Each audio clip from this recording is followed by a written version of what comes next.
Hello' guys, এতিয়া মিঠাইৰ দোকানলৈ আহিছোঁ। মানে মিঠাই কিনিবলৈ ভাইটিৰ লগত ওলাই আহিলোঁ ৰাতিপুৱাই। এতিয়া 9:30 বাজিছে। চ' ইয়াৰ পৰাই ভিডিঅ'টো আৰম্ভ কৰি দিলোঁ, কিন্তু ভালকৈ আপোনালোকক ঘৰত গৈহে লগ পামগৈ, গতিকে চাই থাকিব ভিডিঅ'টো। তমু মই ৰ'দ, আৰু মই এনেকৈ অকণমান এই বাহিৰৰ বাৰাণ্ডাখনতে মানে ৰৈ আছোঁ। আৰু এয়া ককাও আছে, মামা ককা, এয়া ককা বহি আছে। হাই এভৰিৱান, সকলোকে পুনৰবাৰ স্বাগতম জনাইছোঁ উদিতাছ ডায়েৰী চেনেলৰ আজিৰ ভ্লগটোলৈ। আশা কৰোঁ আপোনালোকে ভ্লগটো শেষলৈকে চাই থাকিব আৰু কমেণ্ট কৰি নিশ্চয় জনাব যে আপোনালোকৰ চাই কেনেকুৱা লাগিল। চ' ধৰিব পাৰিছে বহুত বেছিকৈ ৰ'দ দিছে। গ্ৰিলখনৰ বাহিৰ ছাইডত আছিলোঁ, কিন্তু মই আপোনালোকৰ লগত ভালকৈ কথাটো পাতিব পৰা নাই, সেইকাৰণে ভিতৰলৈ সোমাই আহিলোঁ। আৰু এতিয়া মই বাহিৰতে ৰৈ আছোঁ। মানে আলহী আহিব মানে আজি নজোৱাই ফুৰাবলৈ আহিব। চ' মই বাহিৰতে অকণমান তেওঁলোকৰ কাৰণে ৱেইট কৰি আছোঁ। চ' আলহী আহিব যদিও ৰৈ আছোঁ, কাৰণ মই আজি মাক একো এটা হেল্প কৰি দিব পৰা নাই। মোৰ কালি এটা এক্সিডেণ্ট হ'ল, যাৰ কাৰণে নেকি পোহাটোৰে মই একো ভালকৈ কাম কৰিবই পৰা নাই। চ' ইফাল সিফাল কৰি আছোঁ। আৰু অভিনন্দন চুইটছৰ পৰা সেয়া দেখা পাইছিলে, আমি মিঠাই আনিবলৈ গৈছিলোঁ।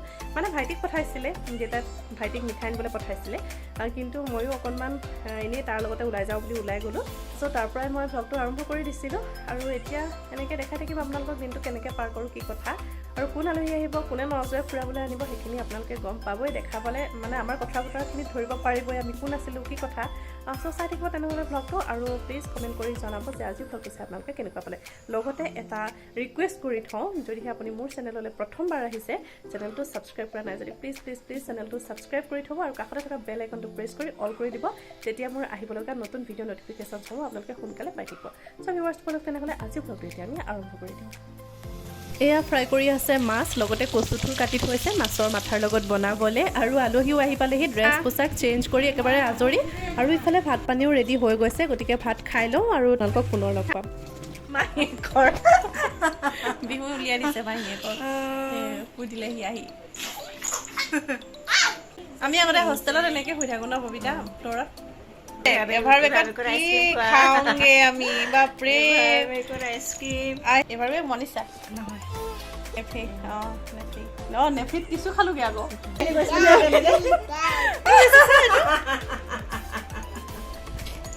এনেকে থাকে হেৰিয়াত বাবা ৰোল খোৱা, বাবা ৰোল। তৰাজানৰ পৰা গৰালিলে বিশাললৈকে খোজকাঢ়ি যোৱা 20 মিনিট লাগে। 20 মিনিট, ইমান দূৰ আৰু ইমানেই স্পীডত যাওঁ, আমাক খুব বেছি 20 মিনিট লাগে। আৰু পকা বলো আছিলোঁ মানে। ক'ত গ'ল এতিয়া সেইবোৰ দিন?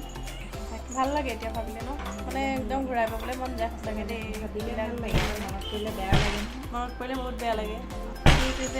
সেইবোৰে জীৱন চলি আছে এনেকৈ, বাকীকেইটা দিন এনেকৈ যাব চাগে।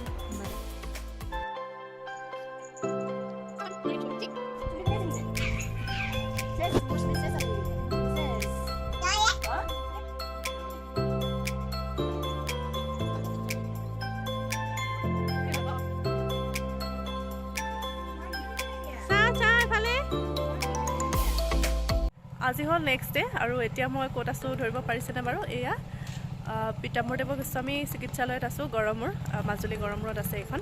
পৰহি আবেলি মোৰ এটা এক্সিডেণ্ট হ'ল, দুখ পালোঁ অলপ। কালি দিনটো চাইছিলোঁ, কিন্তু ভাল নোপোৱাৰ কাৰণে আজি আহি গ'লোঁ ইয়াতে। আৰু এতিয়া এপইণ্টমেণ্ট লোৱা হৈ গ'ল। এতিয়া ডক্টৰক দেখাই লওঁ, তাৰপিছতে কি হৈ থাকে বাৰু জনাম আপোনালোকক, আৰু কি হৈছিলে সেইখিনিও জনাম। কিন্তু প্ৰথমতে ডক্টৰক দেখাই লওঁ। ডক্টৰে চিটি স্কেন এটা কৰিবলৈ দিলে, চ' সেইটো কৰিবলৈ আহিছোঁ। আৰু জীৱনত প্ৰথমবাৰৰ কাৰণে এই মেচিনটোৰ ভিতৰত এনেকৈ সোমাই পালোঁ। অৱশ্যে গোটেই মানুহজনী বাৰু সোমোৱা নাই, যিহেতু হাতখনতহে দুখ পাইছিলোঁ, গতিকে অকল দুখ পোৱা জেগাখিনিয়ে স্কেন কৰিছে। এতিয়া ঘৰলৈ বুলি আগবাঢ়িছোঁ, আৰু মোৰ কি হৈছে, চিটি স্কেনত কি ওলালে, সেইখিনি কথা বাৰু আপোনালোকক ঘৰত গৈ ক'মগৈ। গতিকে চাই থাকিব ভিডিঅ'টো, ঘৰত গৈ আপোনালোকক লগ পাম।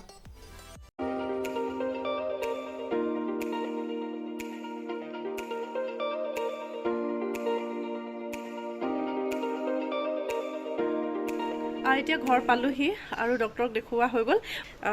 অলপমান মেডিচিনছ দিছে, আৰু তেওঁলোকে প্লাষ্টাৰ কৰি দিম বুলি কৈছিলে, কিন্তু মানে প্লাষ্টাৰ কৰি দিলে বহুতখিনি ক্ষেত্ৰত অসুবিধা হয় এতিয়া, সেইকাৰণে আৰু প্লাষ্টাৰ কৰিব নালাগে বুলি ক'লোঁ। বেণ্ডেজ মাৰি থৈছোঁ, আৰু লগতে সেয়া মলম দিছে আৰু মেডিচিনছ দিছে খাবৰ কাৰণে। সেইখিনি খাম আৰু ঠিক হৈ যাব, কেইদিনমান লাগিব বুলি কৈছে ভাল হওঁতে। আৰু হাই হাই আৰু বাকী এতিয়া মানে মই সেইকেইদিন একো কৰিব পৰাই নাই, ভাবিছোঁ দিয়াৰ কাৰণে অকণমান কিবা এটা খোৱাৰ ব্যৱস্থা কৰোঁগৈ। আৰু একেবাৰে হেল্ডি হয় এইটো আপোনালোকে ট্ৰাই কৰিব পাৰে যদিহে বাচ্ছা আছে চ' বলক পাকঘৰলৈ যাওঁ মই দিয়াৰ কাৰণে কিনো ৰেডি কৰোঁ সেইটো আপোনালোককো দেখাওঁ শ্বেয়াৰ কৰোঁ আপোনালোকৰ লগত আৰু আপোনালোকৰ যদি আমাৰ নিচিনাকৈ যদি বাচ্ছাই নাখায় তেনেহ'লে যিটো বস্তু বনাম সেইটো আপোনালোকে এবাৰ ট্ৰাই কৰি চাব পাৰে গতিকে বলক পাকঘৰলৈ যাওঁ প্ৰথমতে এটা চপাৰ লৈছোঁ আৰু ইয়াতে যোগ কৰিছোঁ ভাত আৰু এই ভাতখিনি মই সম্পূৰ্ণ গৰম ভাত লোৱা নাই অলপমান কুহুমীয়া কৰি লোৱা আছে এই ভাতখিনি আৰু এতিয়া ইয়াতে মই যোগ কৰিম অকণমান পিঁয়াজ এডোখৰ পিঁয়াজ লৈছোঁ মই গোটা পিঁয়াজ এটাকে দি দিয়া নাই কাৰণ অকল বেবীৰ কাৰণেই বনাম আৰু আজি যিটো ৰেচিপি শ্বেয়াৰ কৰিম এই ৰেচিপিটো আপোনালোকে সৰুৰ পৰা ডাঙৰলৈকে সকলোৱে খাব পাৰে মাজতে সেইটোও কৈ ল'লোঁ আৰু লগতে এই ডিমটো ইয়াত যোগ কৰি দিছোঁ ভাত আৰু পিঁয়াজৰ লগত তাৰপিছতে আন্দাজ অনুসৰি নিমখ আৰু হালধি দিলোঁ আৰু এতিয়া ইয়াতে অকণমান দিছোঁ কলডিলৰ ভাজি যিহেতু কলডিল তাই ভাতৰ লগত বা বেলেগকৈ নাখায় গতিকে মই ইয়াতে এইখিনি যোগ কৰি দিলোঁ এই গোটেই বস্তুখিনি মই এতিয়া ভালদৰে চপ কৰি ল'ম আপোনালোকে এই চপাৰৰ ঠাইত মিক্সিৰ গ্ৰাইণ্ডাৰো ল'ব পাৰে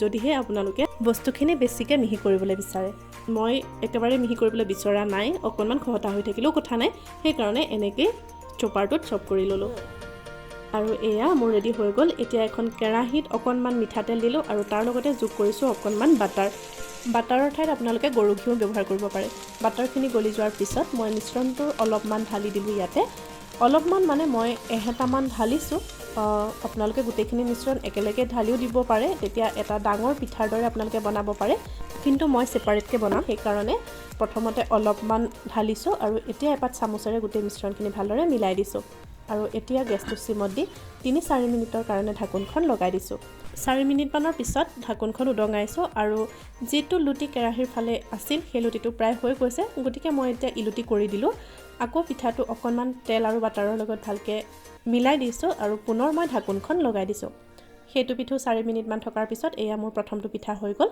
দেন মই দ্বিতীয়টো পিঠা দিছোঁ মই যিহেতু একেলগে গোটেইখিনি দি দিয়া নাছিলোঁ আৰু এইটো আগৰ দৰে ঢাকোন দি পুনৰ বনাই লৈছোঁ আগৰটোৰ দৰে এইটো পিঠাও মোৰ প্ৰায় হৈ গৈছে গতিকে এতিয়া মই গেছটো অফ কৰিব পৰা হ'লোঁ চ' গেছটো অফ কৰিলোঁ আৰু পিঠাটো কেৰাহীৰ পৰা নমাই আনিছোঁ গতিকে ভাত দি বনাব পৰা এই পিঠাবিধ মই আজি আপোনালোকৰ লগত শ্বেয়াৰ কৰিলোঁ আশা কৰোঁ অকণমান হ'লেও আপোনালোক উপকৃত হ'ব কাৰণ যিসকল লোকে মোক সুধিছিল যে মই বেবীক কি খুৱাওঁ স্পেচিয়েলি আপোনালোকৰ কাৰণে এই ভিডিঅ'টো আগবঢ়ালোঁ আশা কৰোঁ এই ভিডিঅ'টো চোৱাৰ পিছত আপোনালোক অকণমান হ'লেও উপকৃত হ'ব শেষত সকলোলৈকে ধন্যবাদ জ্ঞাপন কৰি আজিৰ ভিডিঅ'টোৰ পৰা বিদায় লৈছোঁ